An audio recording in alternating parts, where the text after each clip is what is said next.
Welcome to the Tesla Economist. Please hit the thumbs up and don't forget to subscribe.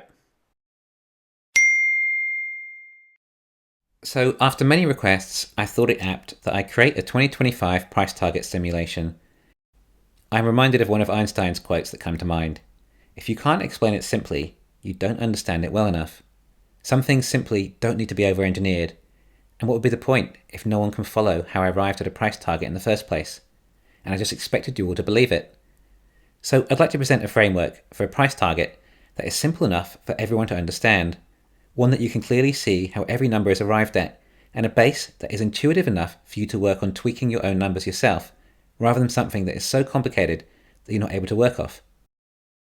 I'm creating a model for you to use at your own discretion, and I'll make the model publicly available. In this video, I will show you how I've created this model, and I'll add my own numbers into the model based on what Elon and Tesla have told us as close as possible, and where they haven't, using what in my opinion is the most common sense way of arriving at an answer. We will not base this model on any other future products Tesla may add that they have not disclosed, strictly sticking with existing products and products that are officially in the pipeline. So let's get started.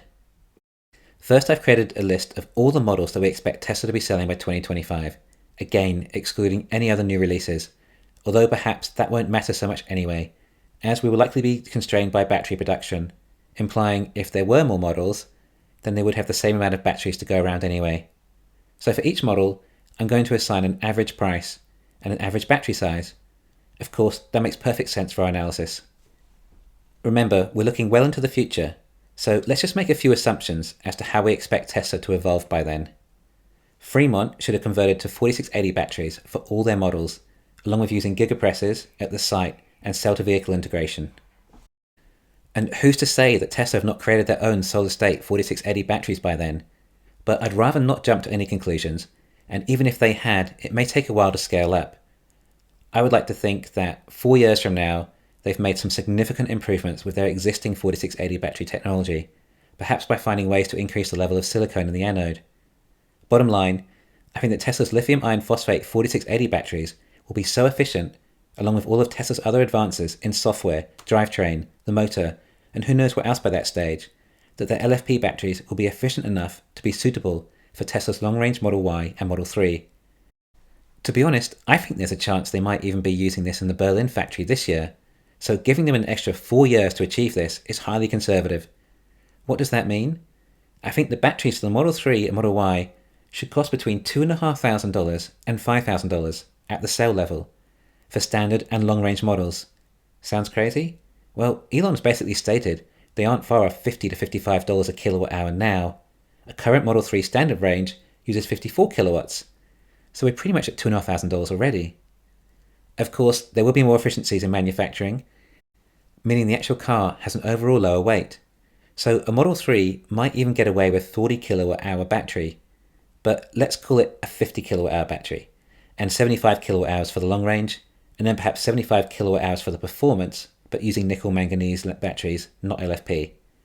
Yes, these are approximately the same size as today's batteries, but remember using LFP, which will be heavier and require a bit more power for the same performance. All these prices we are calculating first do not include FSD. We're also ignoring other optional extras like paint color and wheels. We can use them later for conservative rounding errors. All prices are in real numbers, not nominal, i.e. we are not adjusting for inflation. So let's start with the Model 3. I'm going to go with 50% of Model 3s being standard range, 35% long range, and 15% performance.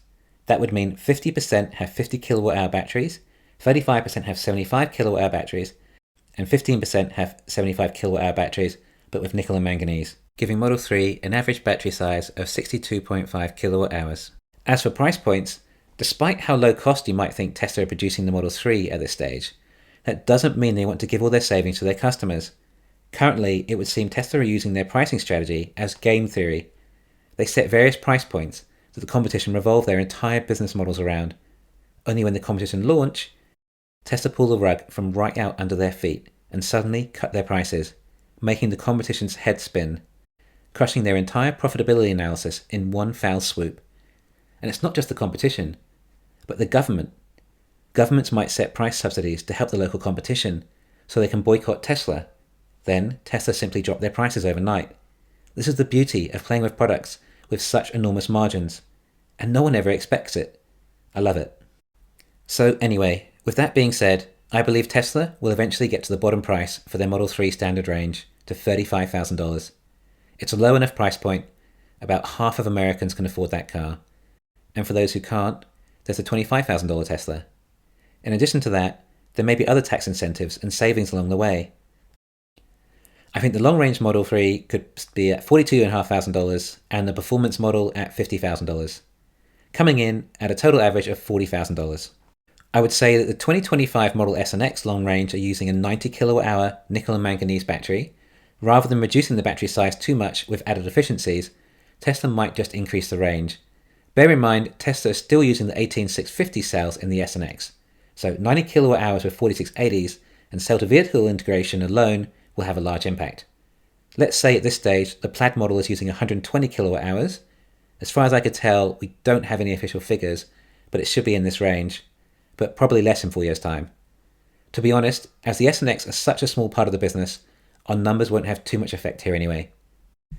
And the Plaid Plus could be using 150 kWh of the high-performance nickel 4680 batteries. Something to bear in mind, as we're consolidating S and X models together, only S has the Plaid Plus edition. So let's say that 10% of all sales are Model S Plaid Plus. What with it being such a highly coveted vehicle, there'll be plenty who want it. I myself surrendered and had to place a deposit on one too. For the remaining 90%, I believe 60% could be long range and 30% Plaid. Given the fact by this stage cell-to-vehicle integration should be in full effect at Fremont, although I'm not entirely sure if Tesla would be using gigapress for Model S and X. Due to such a low relative quantity being produced, it might not be feasible. Either way, I believe with all the other advancements, there's a good chance the prices might have come down somewhat. Perhaps Model S and long range will be an average of $75,000, and will go over $110,000 for the Plaid models, and $140,000 for Plaid Plus, coming in at an average selling price of $92,000. Model Y currently has only 2 variants, although the standard range can still be purchased offline. I think the issue with the standard range is that currently it's not getting quite enough range, but perhaps that will change by 2025 and Tesla will reintroduce it again, due to extra efficiencies resulting in the Model Y generating enough performance to get a decent range. The Model Y is generally regarded as more of a car than the Model 3, and SUVs are always more expensive than their sedan counterparts. So this is going to be very easy. I'm just going to use the same data for Model 3 and just add an extra $5,000 on the prices. It could possibly be justified to add a few extra kilowatt hours onto the batteries perhaps, but I think I'll leave them as they are in the Model 3. Now everyone's favourite, the Cybertruck. People seem to estimate the single motor having between 85 and 100 kilowatt hours. So I'm going to go with 90 kilowatt hours, then 120 for the dual, and 150 kilowatt hours for the tri-motor. I think people are happy enough with the current prices, and Cybertrucks will be using gigapresses and 4680s from the get-go, so that these prices might not get any lower by 2025. I think the single and dual motors will be using nickel and manganese cathode batteries, and the tri-motor will be using the nickel cathode batteries due to the tri-motor being significantly more expensive. According to a poll, it would appear that just over 50% of customers have actually gone for the tri-motor, despite it costing that much more. I guess because it's just simply that an amazing vehicle. Very few customers have actually ordered the single motor, presumably because the range is insufficient and it's not four-wheel drive. We'll go with 45% for the dual and 5% for the single, although Tesla may even drop the single altogether by this stage. There are 2 versions of the semi-truck, a 300-mile range and a 500-mile range truck. Elon says most semi-truck driving is actually short range, so I've placed 65% of sales for the 300-mile range version, and thus 35% for the long-range version. The costs are $150,000 and $180,000 accordingly. On the latest Joe Rogan show, Elon indicated that the battery size will probably be in the order of 500 kilowatt hour pack. And again, remember, we're setting these for 2025, so if it's larger initially, it might be smaller by then, and of course the range could have also increased accordingly.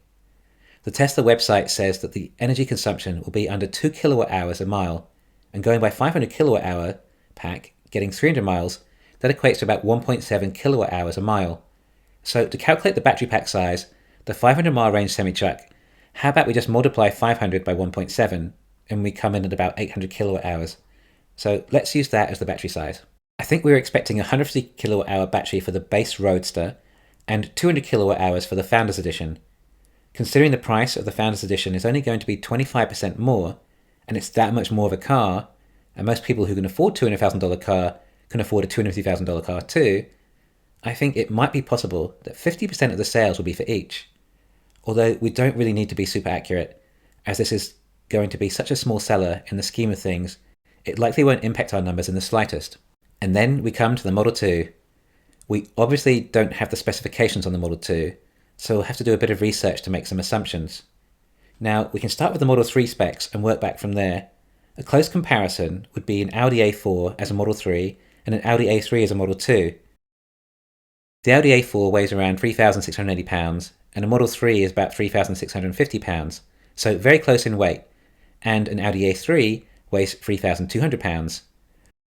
Although I think the Model 2 will be slightly smaller than the Audi A3, and with cell to pack, there'll be some weight savings there too, so I want to go with £3,000 for a Model 2. Now that's £600 lighter than a Model 3, or 1/6 the weight. Model 3 is using 54 kilowatt hour batteries, and if you remove 1/6 of those batteries, you come to 45 kilowatt hours. That's with today's technology, not 2025's. So I feel comfortable rounding that down to 40 kilowatt hours for 2025, and I think that will provide the Model 2 with around 270 miles of range, and we know the price will be $25,000. It would likely be remiss to not think that Tesla will offer a longer range version too, and possibly a performance model. I mean, the Audi does with their A3, called the RS3. Now, the price discrepancies from the long range from the standard range for the Model 3 is around $10,000, and then a further $10,000 for the performance currently. So how about we just say a further $5,000 for the longer range Model 2, taking it to perhaps to the mid 330 miles of range, and a further $5,000 for the performance model, perhaps 0 to 60 in 3.5 seconds. So they would cost $30,000 and $35,000 accordingly. Both with 50 kilowatt hour batteries, except the performance one could have nickel and manganese. Just think about that for a second. If 10 years ago someone told you that it would be possible to buy a car that is quicker than a current Ferrari for $35,000, you simply wouldn't believe them. That's the incredible progress Tesla have made. Now, the $25,000 Model 2 is likely to be the definitive robotaxi, with just enough range to last an entire day's taxiing, not to mention it being at a price point that is suddenly affordable for the mass market. So let's say the standard version will take the lion's share of sales, perhaps 70%, then 20% for the long range, and 10% for performance. Now the van will be a bit of a shot in the dark. Likely a standard and longer range version though. Vans are mainly used for commercial purposes and often visit places like building sites. So it could be possible they're made of 30X cold rolled steel, like the Cybertruck. I'm not sure we can rule that out as a possibility. Of course, they would likely be used for deliveries too. There may, however, be other variations of the van, perhaps a 3-seater version to be used as a work vehicle, and then maybe 8 or so seater to be used as a minivan. We've been given such little information it's hard to know, but I don't think they need to be particularly performance-based. They're likely going to be heavier than the likes of the Model Y, possibly weighing in at about 4,500 pounds, but most minivans and vans are weighing in around that same weight. So due to vans being that much heavier, I don't think Tesla can get away with LFP batteries, and will likely need to use nickel manganese. But these are probably going to be used mainly as work vehicles, as a lot more work vans seem to have sold than minivans. In other words, they likely won't be needed for long road trips, and therefore range may not be of the utmost importance. Used as a work van, they will also be lighter due to less seats. However, they may still have heavy cargo. In addition to that, Elon has suggested they may also come with solar roof. Due to such a large surface area on the roof, it may actually generate some reasonable charge. So I think that they may be able to get away with a 70 kilowatt hour battery by 2025, and possibly a longer range version with 85 kilowatt hour battery too, possibly with 250 miles and 320 miles of range, and additional 30 miles a day potential for solar. The solar roof would almost definitely come as an optional extra.